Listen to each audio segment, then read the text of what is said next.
I'll tell you about that. Good afternoon, everybody. Welcome to the regular council meeting, City of Gulf Shores, February the 23rd. I will call the meeting to order and ask Councilman Steve Jones to lead us with the invocation. Thank you, Mr. Mayor. Would you all join me in thanks, please? Father God, we come to you this hour seeking wisdom and instruction, seeking understanding words and insights, seeking instruction in prudent behavior that we would do what is right and just and fair. We will listen to and add to our learning that we would receive discernment and guidance. Have us be good students of the facts that we must weigh that affect each and every decision. Have us hear every issue with fairness. Mostly, we give thanks to you for all that we enjoy by your grace, and we trust in you with obedience to your words that we are to act justly, love mercy, and walk humbly. We love you, we praise you, and we thank you. It is in your Son's name we thank you for and ask you for these things. Amen. Amen. Please join us in the pledge.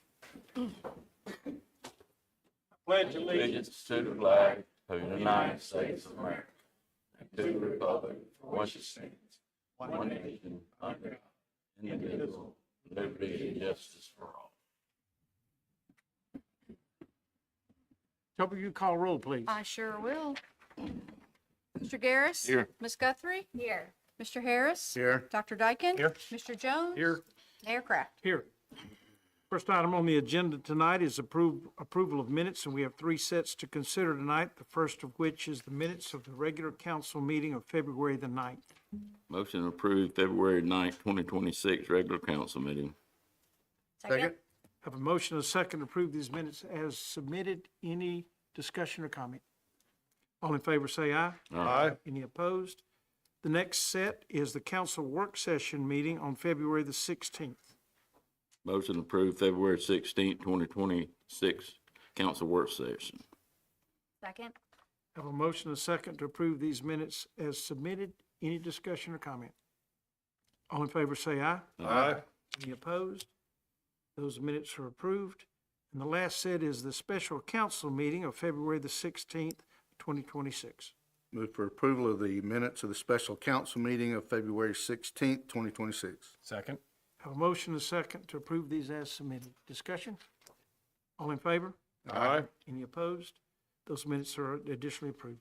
The next item on the agenda is the approval of expense vouchers in the amount of $1,610,379.08. Anna? Yes, sir. Of that total, $127,000 was spent to purchase 3 vehicles, 2 for the police department, 1 for the building department. $382,000 was spent on installment 2 of 3 for our annual insurance premium renewals. $567,000 was spent on our capital projects citywide. $330,000 of that was for the Terminal 1.5 airport design that will be reimbursed at some point, and approximately $200,000 was spent on the beach walking district. When those larger expenses are removed, our biweekly operations total just over $534,000. Thank you, Anna. Any questions or comments on the expense vouchers? Move for the approval of expense vouchers as presented. Second. Have a motion and a second to approve these expense vouchers as submitted. Any questions? All in favor say aye. Aye. Any opposed? Those vouchers are approved. Next, we move to presentations and petitions. And the first presentation is Gulf Shores Beautification Board Mardi Gras Parade Project. Bridget?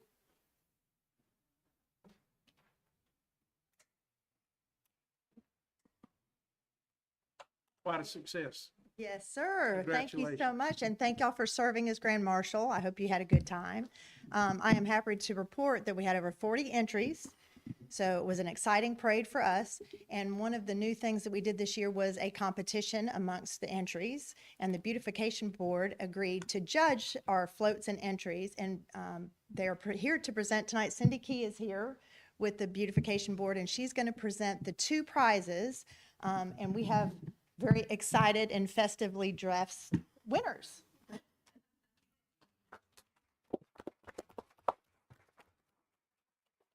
Thank you, Bridget. Good afternoon.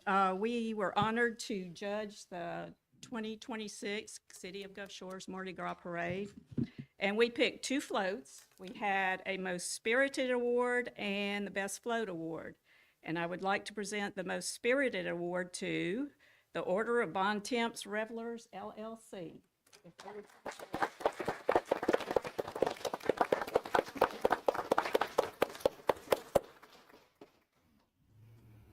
Have a gift certificate for them. Thank you. And I think we need to have a picture made right up here.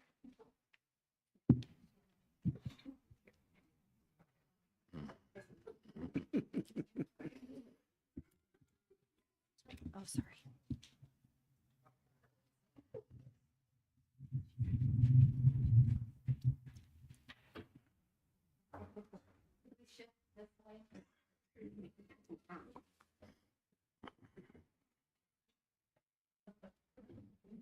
One, two. Got it. All right. Thank you.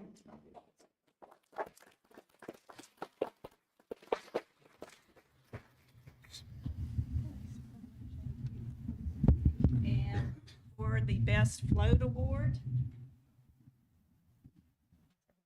I did forget to mention Shelley Beach is here with Community Bank, and they were kind enough to be a sponsor of these awards this year. So we are grateful to have their involvement and their participation in doing that this year.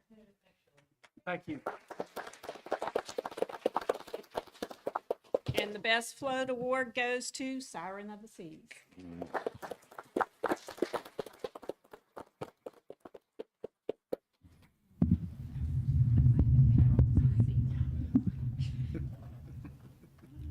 Love the jackets.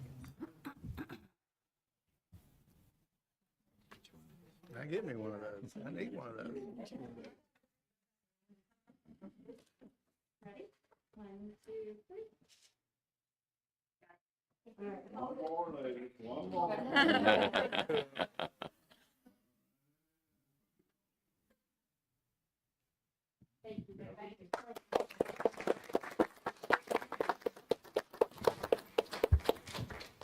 Thank you for your participation. We're excited to get this back on 59 and have another year. So your participation helped make it what it was, and we hopefully next year we'll do it again with equal success, and you'll be back. Thank you for what you've done. Yep.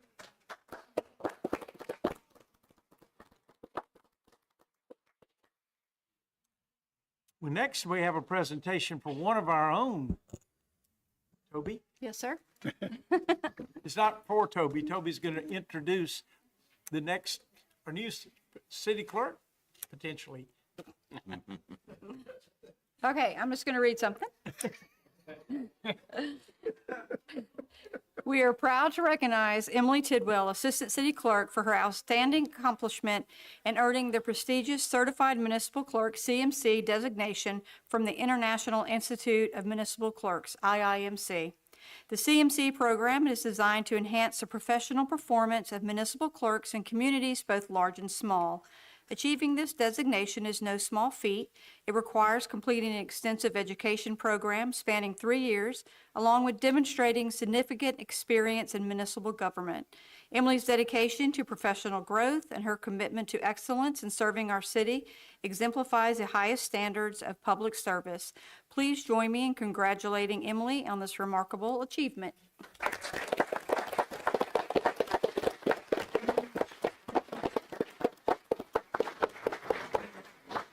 It's amazing when a young lady, this one in particular, realized she had an opportunity to better herself. And the work that you've done and the efforts you've put forward and the difference in everything about how you show up at work, you're excited about what you're doing, and we're loving to see it. So congratulations to you for your diligence and your determination. Really, really good job.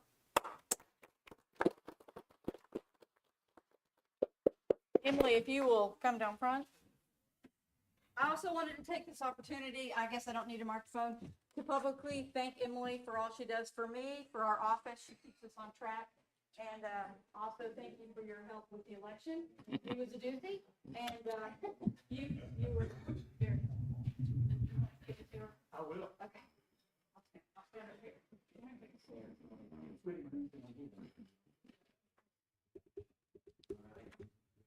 3, 2, 1. 3, 2, 1. Told you. Stand. Thank you, Emily. Mentor in helping me You really are.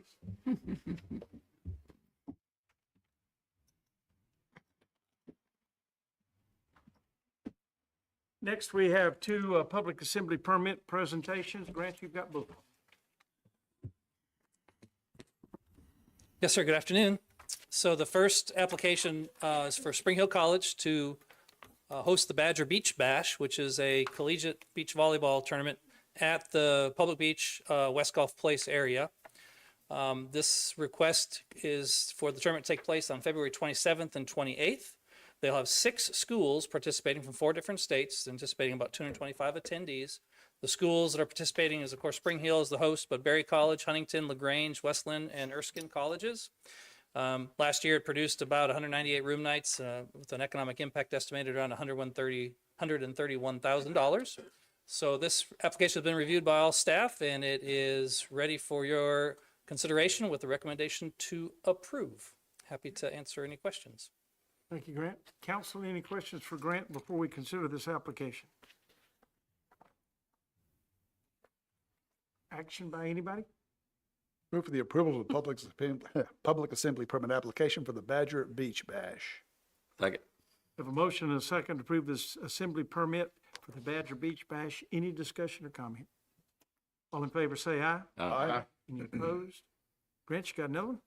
I do, yes, sir. Thank you. Next is the annual Ballyhoo Festival of Fine Arts and Culture. This is scheduled to take place on March 7th and 8th from 9 to 5 at the Gulf State Park Lake Shelby Picnic Grounds. This is also an event that's occurred a number of years in the past. They anticipate about 10,000 people over the course of the weekend. This event produced about 126 room nights, 83,000 in estimated economic impact.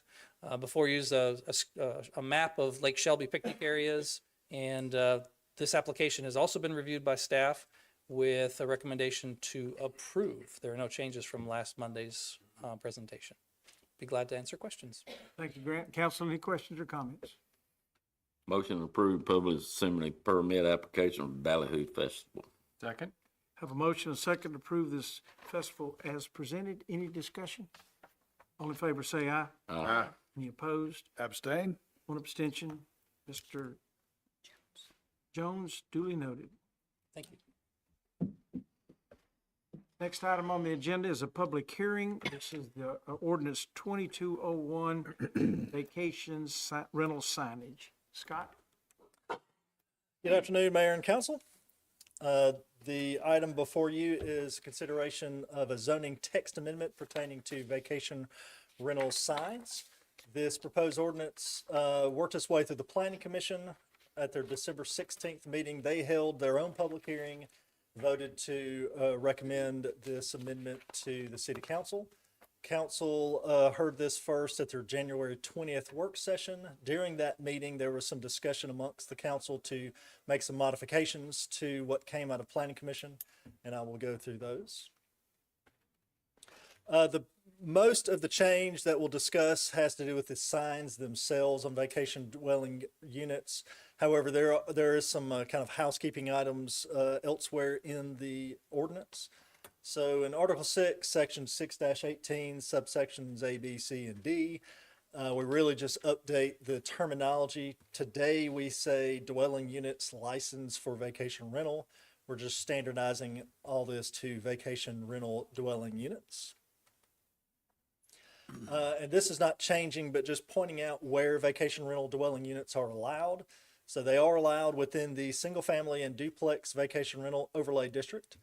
They're also allowed within neighborhood business, general business, tourist business, ICW North and South zoning districts, as well as within PUDs that they're specifically allowed. This map shows the overlay district. So the majority of it is out West Beach, some on West Lagoon, and there is a portion on the north side of Little Lagoon south of Highway 180. All of these properties within the overlay are some form of residential, R13, R14, R15, or R2. So today, the zoning ordinance states that the signs allowed within these vacation rental dwelling units are whatever's in the underlying zoning.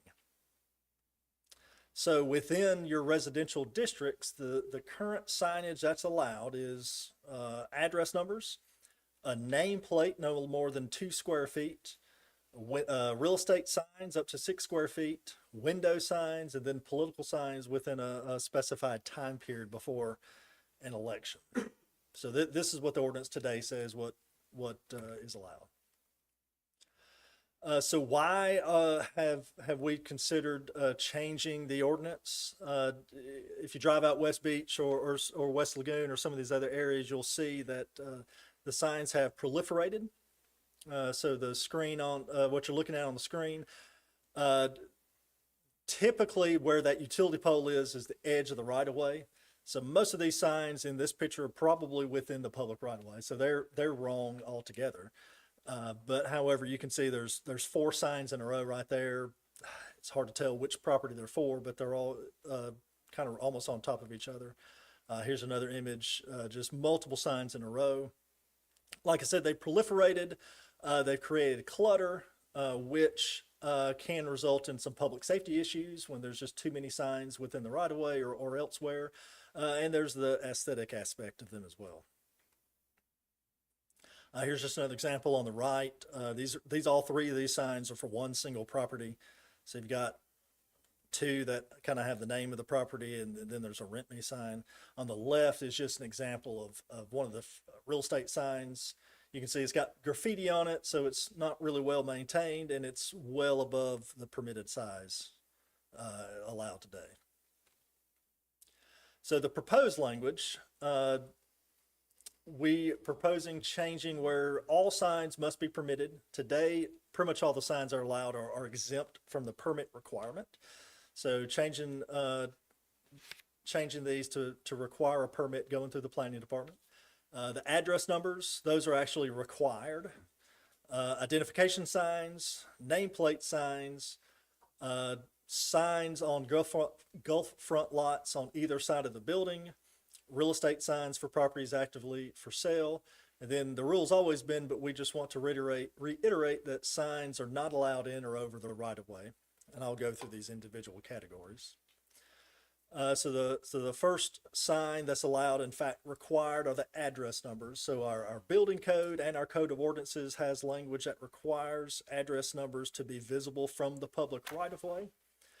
There's also already in place within the code of ordinances, section 20-3 requires dwelling units, or really almost any structure that is more than 50 feet from the property line, they must display a separate address out on near the road. Within the proposed language before you, that would be limited to numbers on the mailbox or on a 4x4 post. And then finally, again, this is already in the code and ordinances, but Gulf front lots must have their address displayed. After discussion in January, we wrote into the proposed language that the Little Lagoon front lots may put addresses, not required, but if they want to put an address number on the lagoon side, they can. So, boat traffic can kind of see the addresses. This is just another example. So the house there, that is an address sign. So that picture, your back is to the Gulf and you're looking north toward the house. So there's a good example of an address sign. And this is just another, the picture in the center is a 4x4 post with good contrasting numbers. So you can see exactly what the house address is. Identification signs. The proposed language would allow one 6 square foot identification sign mounted flat to the front facade of the building. A change from the Planning Commission to today is there was some consideration of a carve out to allow, typically farther out West Beach, but the larger lots, the deeper lots, to allow a freestanding sign. That has been eliminated since the last meeting. So to keep it uniform for all properties within or that have vacation dwelling units, they will all be allowed one 6 square foot identification sign mounted flat to the front facade of the house. And the picture is just an example of one, what we would call an identification sign. Same property, different type of sign. This is the nameplate sign. So I forgot to point out, like I do in the beginning, remember we don't regulate the message on the signs. Really, we just use these names to indicate where and how large the signs can be placed. But the nameplate sign may be up to 4 square feet and mounted flat to the front facade. This one has some allowance where if it's architecturally incorporated to the property, you can go up to 8 square feet. So the one here, the picture here, this would kind of be the standard 4 square foot sign. It's a panel with the message, applied to it, and it's just attached to the building. Here are some examples of what we call architecturally incorporated. So like that sand dollar, the sandbox, they're individual letters mounted to the structure. These would meet the architectural incorporated standard and can go up to 8 square feet. The fence or detached signs, these are the ones only for Gulf front lots. You can have a sign on either side of your building, the east or the west side. A change from January to today is originally these were going to be 60 square inches, which is pretty small. It's smaller than a sheet of notebook paper. That did get bumped up to 1.5 square feet. So if you wanted to go buy, again, for example, like a no trespassing sign at the store, at the hardware store, 1.5 square feet is 18 by 12 inches. So that's that's why we went up a little bit in size. Just make it if you wanted to go purchase one, of course you can go smaller and customize it. These are probably most often seen for no trespassing or no public access or something like that on the Gulf front lots to discourage people from just walking through other people's private property. The real estate sign, so this is the one that all residential properties can use when their property is actively for sale. This is elsewhere in the zoning ordinance, but the general rule is no more than 6 square feet in area and no more than 6 feet in height. The example sign here, I couldn't find one that was 6 square feet, but most of these signs are about 5 square feet. So you could go slightly bigger and slightly taller if you wanted. But again, these are for signs, these are for properties actively for sale. Just as a recap, so just our example property here, address numbers, identification sign, and a nameplate sign. This picture doesn't have it, but the Gulf front lots, the freestanding on either side, 1.5 square feet, and then actively for sale properties may have that temporary real estate sign. So that's all the zoning text amendments that we're proposing. Within your adoption ordinance, there's a section that we're just calling the grandfathering clause. Try not to read it directly to you, but it does state that if a sign's in the right of way, it's wrong. It always has been wrong. So those need to be removed. However, some of the existing signs that were in place as of December 16th, that's the meeting of the Planning Commission, they will be non-conforming. However, if they're attached, they can remain legal non-conforming. If they're detached, the signs that are individually customized, unique to the property, and complementary to the principal structure's architectural design and context may be considered legal non-conforming. So again, these are particularly farther out West Beach, but these are kind of the unique signs that may be on some pilings or a little portion of wooden fence or something. As long as they're not in the right of way, they can remain legal non-conforming, which means they can continue.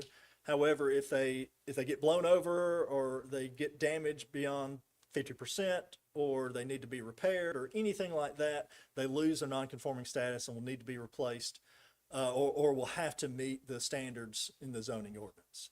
So if they're out there today, they can keep on, but they can't be removed or replaced or their life cannot be, extended beyond, what they normally would be. So last section, like you said, Mayor, this is a public hearing, but staff does recommend approval. I'll be happy to answer any questions. Thank you very much. Council, any questions before we go to the public hearing? Questions or comments? Scott, excuse me. I rode down West Beach and looked at a lot of this stuff back after last meeting. And I noticed on some of the houses, the house numbers were larger than, say, 6 or 8 inches. Is that okay? Yes, sir. That would be okay. Most of them was on the lagoon side, which was further off the road, so they put larger numbers so people could see them. Yes, sir. So that's okay. That's an opportunity to make larger numbers on your house. Yes, sir, if they need to. In fact, I believe the building code says it needs to be legible from the from the public road? right of way, so Okay. if they need to go a little That longer. kind of gives you a lot of leeway there. Yes, sir. And then also notice driving down West Beach was some numbers on the house were, for lack of a better word, not white or black. There was the off color of the house, which made them hard to read. So I didn't know if there was language that it doesn't distinct what color the numbers have to be. Yes, sir. I don't know that our zoning text language distinguishes. Contrasting is Yeah. that is what we want. That may just be an opportunity for us to maybe encourage the property owners to again the purpose is for our emergency services to. The only to reason I respond. bring it up, it could be difficult at night or something for an emergency responder to gather a lighter blue than the house sign or Yes, sir. number or something. And That's a couple things I noticed. yes, sir. Also, as I came into town a couple of times, put numbers, I got numbers while I was down there, and I put them in my GPS because somebody mentioned that. It took me right to the house, to the driveway. I had no problem. Yes, sir. I think modern technology is pretty good. You know, it's not like there's any obstructions out there that'll, kind of, limit the GPS ability. So I think most of our phones today will take you right to the house. Also, the other thing I noticed, if we're looking for continuity with the numbers on a post, some posts are dilapidated and they need to be upgraded. Yes, sir. They're off the right, they're where they're supposed to be, but they're old, they need to be updated. If we're trying to make things look nice, then we need something to govern that a little bit in this. Yes, sir. That's just a few things I noticed. Well, the key statement in there, particularly on the lagoon, is must be visible from the road. So that is an issue, that is an opportunity to address wrong colored signs that can't be seen. So, any other questions, council, or comments? Just one other comment. I did speak with our first responders in regards to the GPS issue. They have not had any issues in locating properties on the beach or on West Beach Boulevard with our GPS system. So that shouldn't be a consideration. And then just reflection back on 20-3 where we already have an ordinance. If you're over 50 feet from the road, you're supposed to put a numerical sign as close to the right of way as possible to identify the properties as well. So. Anybody else on the council? Public hearing, anybody wishing to speak in reference to this before we vote?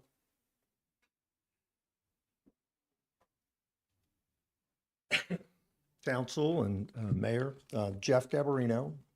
I'm owner of Gulf Shores Vacation Rentals, been here for 20 years. My business is on the beach. It is large houses mostly from the 2000 block down, but we also do have some houses in the area that Scott mentioned where a lot of signs were present. Never thought in the 20 years that I've been here that actually signs that advertise what we do are basically rendered useless. I'll give you an example.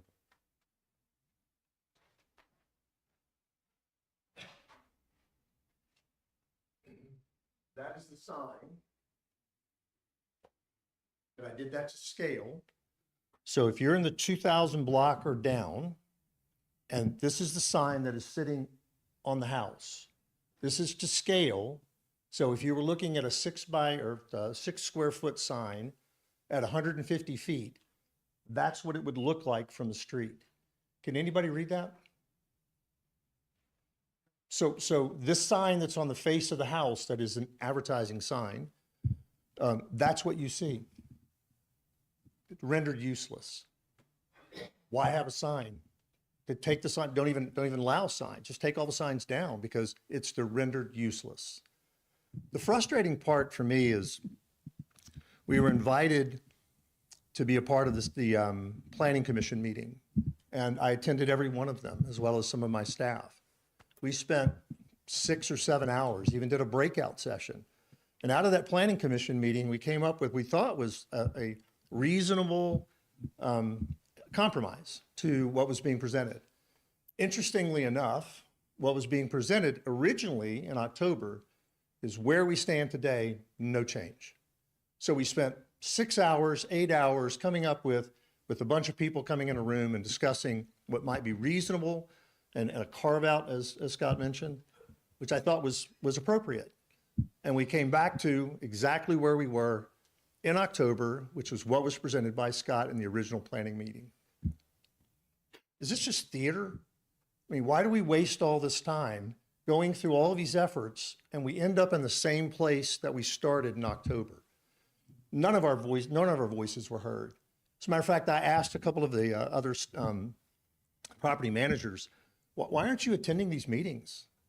And they said, our voices aren't heard. It doesn't matter. The decision's been made, and there's no use in even attending the meetings. It's a done deal. That's not the Gulf Shores that I moved to 20 years ago. You've basically rendered one of the most important things that we have to be able to advertise our properties. You've rendered it useless, and you've hurt my business, and you've hurt all businesses down there on the beach that have properties like this. You've hurt owners but you like the revenue we provide, but now you're telling us that the signs, I think, as it was mentioned a couple of times by Councilperson Guthrie, pollution and sign clutter. Those are offensive. These are signs, and they're advertising signs. And by the way, these signs are no different. These are leased signs. These are leases is what we do. We're leasing these properties. These are no different than a for sale sign. They're no more temporary or permanent than a for sale sign. Yet those for sale signs, they can be out in the right of way, but ours can't. I don't understand this at all. I'm absolutely baffled that we sit here today and you're going to gavel this as approved, and you're going to hurt my business by doing so. That is sad. That is sad. Jeff, what is the purpose of the sign that I can't read? What is that for? That's the sign that I can put on the house What's the purpose of it? Is it to identify the house? We've got numbers to do. No. Or is it to market your No, company? no. You guys went down a path that was a wayfinding path. That's not my issue. What is so offensive about advertising these properties with my property management sign? I've not heard any discussion on that. What is the offense of that? Why can't I advertise these properties? You can advertise the property, just not in the right of way and not as grossly There it as is. it has been There's done. the advertising. That's advertising your company. That's advertising the rental property that it's on. But how do they, right? They've got an address. That's correct. Because I'm their agent, just like the person who is selling their house is the agent to sell the house. And they put their advertising sign out front that says for sale. How is that any different than my sign that is for lease? How is it any different? It's not a for sale. It's different in the aspect of the way that it was abused through there. You have to admit, it was so cluttered up down there, we had to do something. And given without limitation, there were signs everywhere. Mayor, what he showed was a very specific part of the beach. It was 3 blocks of the beach. In those pictures, absolutely, there were too many signs. Where's code enforcement? Why aren't they enforcing what was on the books already? So that was a failure on the part of a city, and yet we're now paying for it. Because, and that part of the beach is not the part of the beach that I'm referring to. This part of the beach is in the 2000 block and farther. And these signs are rendered useless if you put them on the front of the building. I'd like to make a few comments because I think you made stated some facts that just frankly aren't true, Mr. Gavarino. First of all, the Planning Commission makes recommendations to this council, and there were changes from the initial presentation. Those changes include they added carve-out for yard signs on deep lots that were presented at the COW. That doesn't mean the council accepts it. We get recommendations from staff all the time. As elected officials, we have the right to go with our staff recommendations or against it based on what we feel our constituents believe in. You also allowed a larger architectural integrated sign that was added to the thing. There's also a grandfathering clause. Additionally, when you're talking about your property specifically, because I take offense at your statement that that's to scale the sign that you have there, because when you go down, I live on the 2000 block of West Beach, And I'm there every day, probably 3 or 4 times back and forth on that, and I live there. It's a residential area that allows business to operate. There's no other place in this community that has residential zoning that businesses that operate there can advertise their businesses in a residential area. There's no other place in the city that's allowed. But for some reason, because of your property management company, you feel like you have that right. And it's never been a right. We allowed business rental in residential areas as a carve-out to allow the industry to operate in the city, but didn't give you ever have the right to put a sign out to advertise that business. In fact, if you drive from the 2000 block of West Beach all the way down to the end of West Beach, there's only one property on the lagoon side that you actually manage, and that's a 3-story poured concrete mega house that if you can't find that driving down the beach without an identification sign, you're blind because it's a huge house. And there's only one property. You have no other properties that have your management company listed there. So you don't even have properties that would accommodate this carve-out that was proposed by the CAL. That's not true, Jason. I drove all the way down from 2000. On the Gulf side, the Gulf side. Gulf side is not a part of the ability. The only part that allowed a freestanding sign that we may change in our addendum was on the north side of the road. It didn't incorporate any properties on the south side of the road. So if I'm understanding correct, so there is a freestanding sign that can be in the setback? No, there is not a freestanding. The proposal from the CAL was there's a carve out for a potential freestanding sign that could occur on the north side of the West Beach Boulevard, basically because the depths of the lots from the boulevard to the lagoon were over 150 feet. That was the recommendation from the Planning Commission to us. This body addended that by saying we did not think that that needed to be done. And that's the change that was made and what we're voting, or what is being proposed today by staff recommendations. That's not what came out of the Planning Commission. It was everything that was west of 2000 block was both on the Gulf side and on the lagoon side. There are no lots south of the West Beach Boulevard that have 150 feet Yes, depth. there are, Jason. I manage 5 of them. 100 Yes. from the dunes Yes. to the road, 150 Yes. feet. Well, I beg. I know my business, Jason. I know what we do. I've been doing this for 20 years. Regardless, it's not part of this ordinance that's being proposed now. Yeah, now, clearly it's not. And again, you can take offense to that, but that is absolutely to scale. At 150 feet, it is absolutely to scale. Check my math, right? I will. Yeah, I mean, it doesn't matter because it's moot. That's the whole point. It's moot.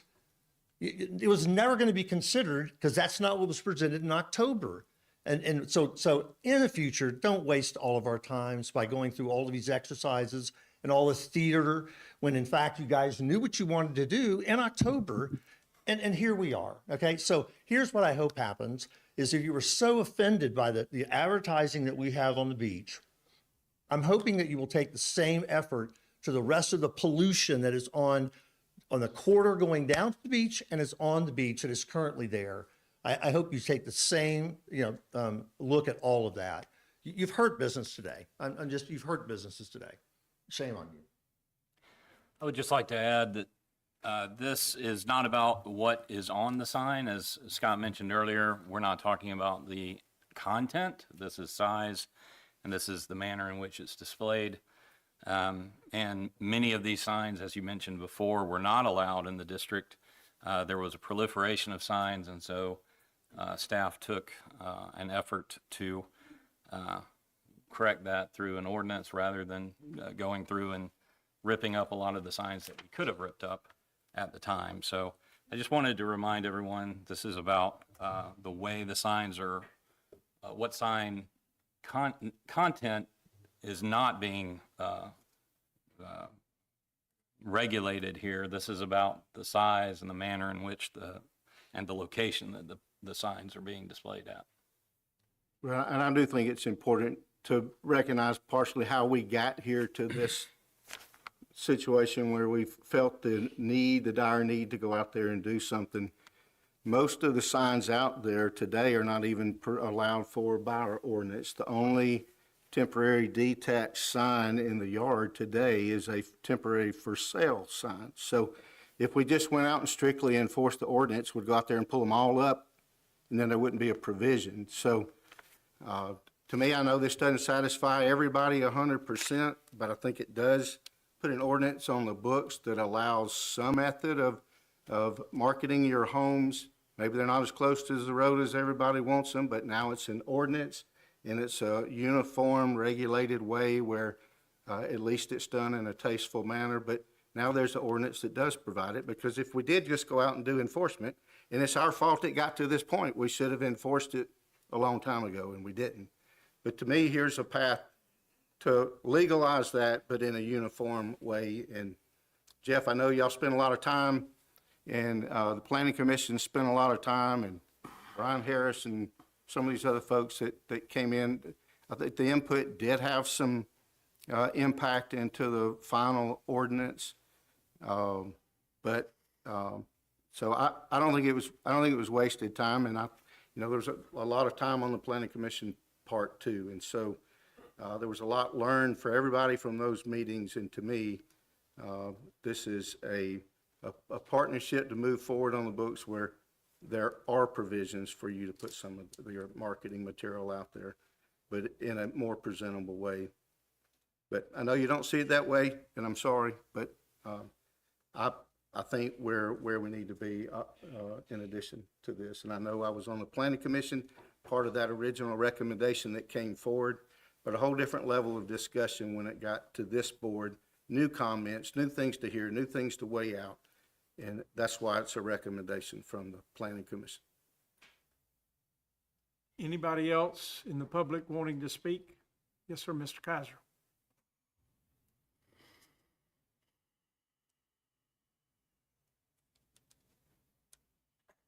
Hello, Council. Glenn Kaiser, Kaiser Vacation Rentals. Just a question about the permitting. What is the criteria in the process for permitting? We have an application form that you submit, and we review it, and we'll issue the permit. What's required on the application? Typically, the size, location of proposed sign. And the cost of the permit? No. It's based on the size of the sign. Thought the size is already determined. Yeah, but I mean. The maximum size is determined. Huge sign, so it would probably be less than $100 for sure. I don't know, maybe less than $50. I haven't reviewed a sign permit lately, but it would be on the lower portion of the sign permit. Cost of business keeps going up. Anybody else? Public hearing. I'll just add a couple comments. I think the original, speaking of the original intent of where this all came from too, is that we want to preserve the sense of place of the small town that we are. And I'm sure when you moved here, Jeff, 20 years ago, West Beach didn't look like that. Yeah, the signs were worse. Littered with signs. The signs were worse. So one of our goals is to preserve the small town aesthetic, whether it's, and this is in a residential area. So we hope that this actually helps your business in the sense that it supports our tourism versus lets our tourism take advantage of our beaches the way that our residents want us to protect equally tourism and residents. I know when I'm walking down the beach, I live down there as well. When I'm walking down West Lagoon, it's not pretty. You know, I have to look around the signs, and that's not where I want to go vacation. I want to go somewhere. I have to go onto the beach and walk, which is a shame because the lagoon side's just as pretty. And just a comment to the question, because we did talk about this, for the difference between a for sale and signs that are there. Your signs aren't temporary. Those signs down there aren't temporary. A for sale sign is up while the property is for sale. The properties down there are for rent constantly for decades. So it's not a temporary sign. So it's a case of what Philip was speaking to, a little bit of yes, we've let it get out of control. It's like a frog boiling in the pot over time. So the Band-Aid ripping it off feels harder, and we never want to hurt anybody's business. And no, again, that's hard to see that way, but because it's gone this far doesn't mean that we shouldn't do the right thing now. And I would like to know in the future how business is affected, because this is an ongoing conversation. And if there is a way we can support and it is that detrimental to businesses, we want to keep the conversation going. Just gotta understand who to talk to. Anybody else? Council, audience? I have one more question. The permitting, back to the permitting question. We don't require a permit today, Yes, sir. All or we do? the signs that are allowed today, and again, we've discussed that many of them are not allowed, but the signs that are allowed today are under the exempt section in the zoning ordinance. And that means they're exempt from permitting. They still have to follow the rules. So the window signs and the for sale signs, they don't have to get permits, but the proposed change is all these identification signs, nameplate signs will need to get a permit. If it's out there, again, if it's non-conforming or if it is conforming, they don't have to get a permit for what's out there today, assuming it's compliant, but the new ones going forward would. I mean, and that was kind of where I was going with this. This is not a intended revenue source. And so if we're not requiring permits today, I think there ought to be some discussion. Do we require those permits if the ultimate goal is just to have some conformity in the way they're applied?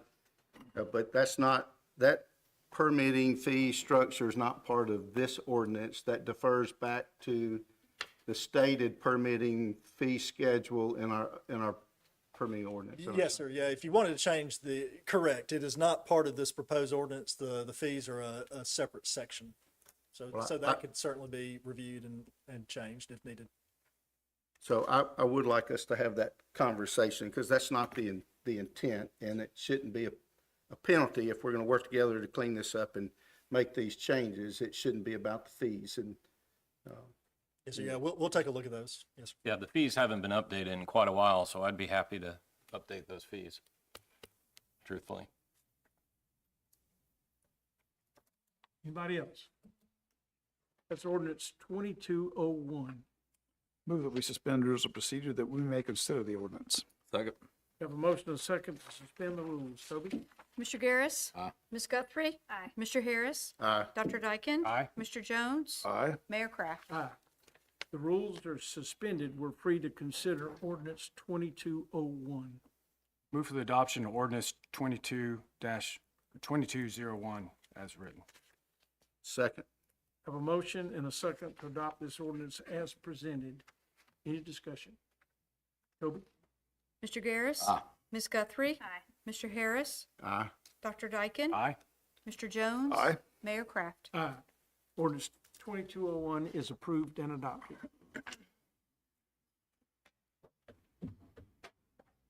Next on the agenda, we have an ABC license application. Toby? Yes, sir. There are no changes from last week. Safari and Vine LLC, doing business as Safari and Vine Restaurant, located at 20499 Oak Road East in Gulf Shores, which is located, Alabama Gulf Coast Zoo, has applied for a 160 special retail more than 30 days ABC license, and I'll be happy to answer any questions. Thank you, Toby. Any questions for Toby on this ABC license application? Motion to approve ABC license application for Safari and Vine Restaurant. Second. Have a motion and a second to approve this application as presented. Any discussion? All in favor say aye. Aye. Any opposed? And I believe they're supposed to open in March. Yes. And if anybody has any questions, the applicant is here.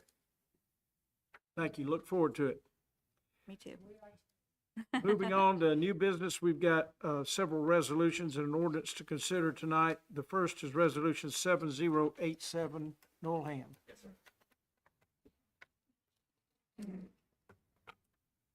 We have before you change order number 3 for the Gulf Shores High School to Rayburn Contractors. So as of last week's presentation, nothing has changed, but there are 20 changes in the contract. We're formalizing this into one change order number 3 and submitting to the state to be formalized. So no changes from last week. So that's resolution 7087.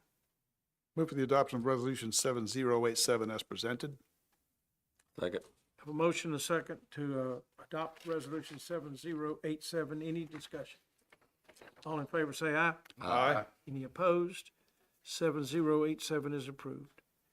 Clint, you're up with resolution 7088. Yes, sir. No changes from last week. This is the proposal for the design for the West Beach Boulevard TAP Grant project. And so I'll run through that. So the main proposal is not to exceed $80,100. And then the second one was the supplemental proposal. But so the Transportation Alternatives Program, the city received the grant from ALDOT a few months back. And this is to install a 10-foot wide walking, pedestrian, bicycling path down West Beach Boulevard from the West Lagoon Avenue split to West 11th Street with an alternate, as you see on the map there, to put a sidewalk down West 11th Street also. And that is 80% reimbursable by the state. So I'd be glad to answer any questions if you have any. Thank you, Clint. That's resolution 7088. Motion to adopt resolution 7088. Second. Have a motion and a second to adopt this resolution as presented. Discussion? All in favor say aye. Aye. Any opposed? 7088 is approved and adopted. Next item is you, Clint, again, that's 7089. Yes, so this is just the supplemental design. There's a few things that were not grant reimbursable, so we have to do a separate contract. Also, Civil Southeast for $11,150. Same project. Yes, sir. Excuse me, Go ahead. you got it. Move for the adoption of Resolution 7089 and waive its reading. Second. A motion and a second to adopt this resolution as presented. All in favor say aye. Aye. Any opposed? 7089 is approved. Thank you, Clint. Next item is Teresa. We've got it's an ordinance authorizing a taxi franchise. This is for a taxi franchise for Julie's Beachside Services. There are no changes from last week. Julie's Beachside Services is currently located in Foley. They want to operate a taxi service here in Gulf Shores. Julie will be driving a 2024 Subaru Outback. She has a City of Gulf Shores license. We do have a certificate of insurance on file, and she has applied for and is waiting for her operator's permit. So the recommendation is to approve the taxi franchise.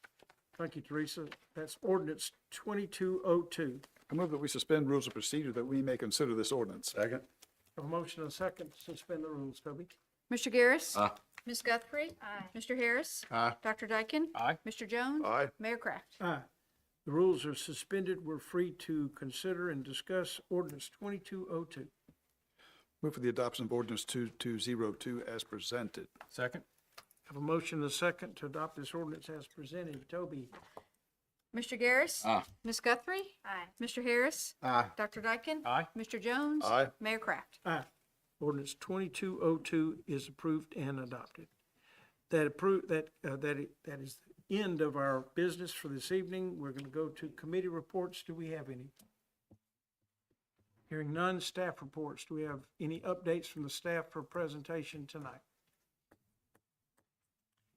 That opens the door for anyone that's here from the audience that has any questions or comments they'd like to approach the council. Yes, sir.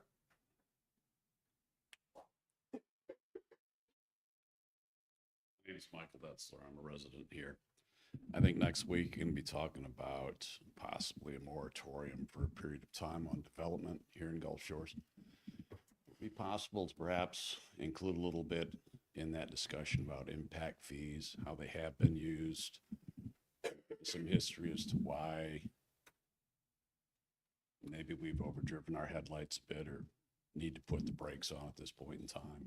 Just a little historical background as to how that's being used. I don't know that it'll be part of the moratorium discussion, but we can do a presentation. Probably would be better off doing that at the Cal meeting, where we Okay. can have a conversation and dialogue back and forth. We'll try to put something together next Monday at the committee of the whole meeting. Okay, would appreciate that. Thank you. Yes, sir. Anybody else?